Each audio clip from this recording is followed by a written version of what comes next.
And so it's one of those things. I'm a little 10-minute series while I'm riding to the airport. It only take me 20 minutes because I live right next to the expressway. And so one of the things they try to do for them neighborhoods, them developments, where they try to give you a little advantage. If you spend a certain amount, a certain dollar amount on a house, they try to make things convenient for you. And California, get your tickets for Saturday, April 4th. Texas, get your tickets for April 18th. You'll see the links in the description. April 19th, if you want to film with me for the talk show, reality show, conversation, love levels, make dating experience, make sure you subscribe to that channel. And you can send an email to casting@tonygaskins.com and join us. The boys program, we got an event next week, and we looking for some volunteer donor chefs. We cover the groceries and you provide the services, and you get your little tax in-kind donation letter.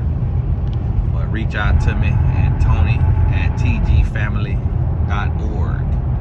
tony@tgfamily.org. And any other thing else in Atlanta going on, let me know.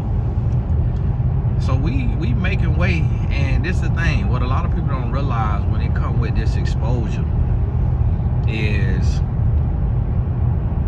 it ain't easy. And I'm gonna tell you something that has happened with me, and this is what I was talking to my 18-year-old son about yesterday, because he asked me, he said, "Dad, do you ever think you're gonna be bigger than this person, that person in the motivation space?" And I'm like, nah.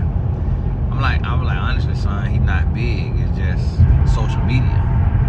I'm like, what he makes in a year, I make in a month, and I got bills to pay. So I'm not really worried about being famous or being the most known. I want to be the most paid where I can take care of my family. So I'm like, I do what I have to do to feed y'all, but I'm not necessarily worried about the clicks and all of that.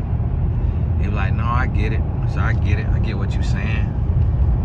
And he was like, I guess that's the difference between me and you. Because I told him, I said, "Son, I've always been number one. Like my whole life, I was always the best basketball player, always the best football player. I was always the best dressed. My parents, coming from a two-parent home, it gave me an advantage. And I was always one of the better looking guys, because it's just not a lot of decent looking men in the world. So it wasn't too hard to be that. And then too, I was, I'm a black man in a country place with a bunch of regular people, and people, and not to be bragging or anything, because ain't nothing I could do about it. But as a black man, it just wasn't common. It probably was 3, 4, 5 of us in total that had colored eyes. And so when you look weird, you look different, people just gon', but I happen to have the features that kind of went together, so I look decent. So I was able to get the prettiest girl in the grade, or the prettiest girl in the school, and I was able to date multiple races. And so I didn't go through that thing of like being bullied, or there's only one person that picked on me, and that was my first cousin. And that's just because we come from a family of comedians and just everybody crack jokes. So I never took that personal. That was my cousin, and I knew it wasn't nothing vindictive or nothing, because if somebody tried me, he'd be right there, the first one, ready to fight for me. And so I knew he loved me. But that was it. That was my life. But one thing I found though, and I don't know what it is, and I don't know why it is, and I don't know if any of you can relate to this, but like, if I get online and I try, within a month, my videos are viral. So I got on TikTok and I shot a video, and in the first month, I had a video that get over 1 million views, and then I have 0 followers, and I got over 70,000 followers in that first month. So I stopped posting. because it was just too much for me. I'm like, no, man. I wasn't trying to go viral. I wasn't trying to be that big, that fast. So I stopped posting on TikTok. It scared me. I'm like, oh my goodness. And then when I did that, they took their algorithm. So now I can post and get a couple likes. And that's honestly how I be liking it to be. And I think a lot of times people confuse that, and they be like, oh, Tony jealous that he not famous as this person, or he ain't touring like this person. It's like, I am not that type of person. Like, I just don't like the event that I'm doing in California. It seat 80 people. And I'm doing it in San Diego, where I have no supporters at. So the people who come in to support me, they driving in, flying in. I talked to a client yesterday, her friend was flying in. And then we canceled the Friday shows and just put it on Saturday so they could no longer make it. But it's like, you gotta think about that. Like, I'm not trying to do no venue in Atlanta with 400 people every other month. And so, but I'm realizing that the devil cranking up. And so when people go to making videos about me and talking about me, that let me know I'm doing something right. That let me know the devil getting mad. So now, when that right there happened, see me, that's what made me come alive. Like, just me personally, you really wouldn't hear too much from me. But when somebody poked the bell, when somebody wake a sleeping giant, oh, that's what made me come alive, though. That's what made me go right there. So when something like that right there happen, oh yeah, I'm finna put that foot on your neck. And the thing about it is, what people don't realize is, when you talking sense, you're gonna go viral, because there's so much ignorance.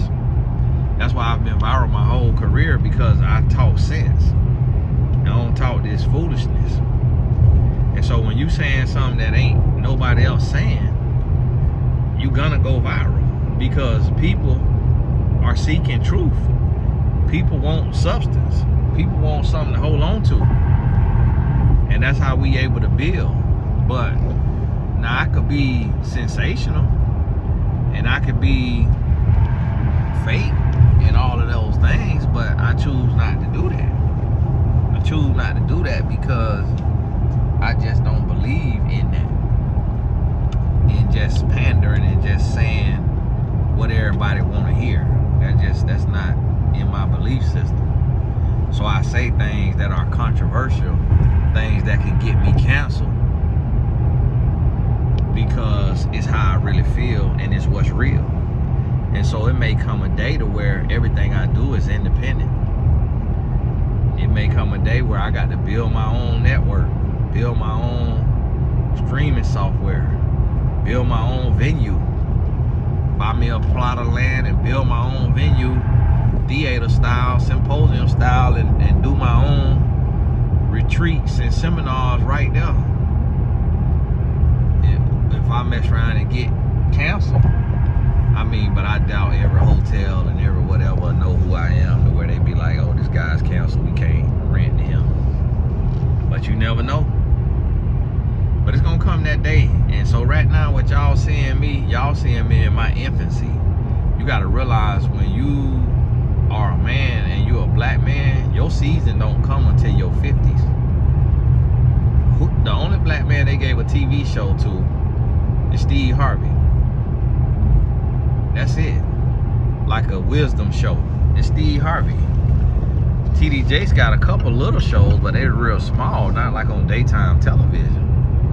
Steve Harvey was in his 50s when he got that show. So a lot of people forget about that. Like, I'm 42 years old. Like, I still ain't near my prime yet. So that take time. So what y'all seeing me is in the raw, uncut, the infancy. But that exposure coming. And this where the Lord give me the opportunity to exercise and work out the kinks. Learn how to be wise as a serpent and harmless as a dove. The Lord will give me the opportunity to be refined, work on myself, and build from there. But hey, all the important links in the description. Check them out. I'll see you at the show soon.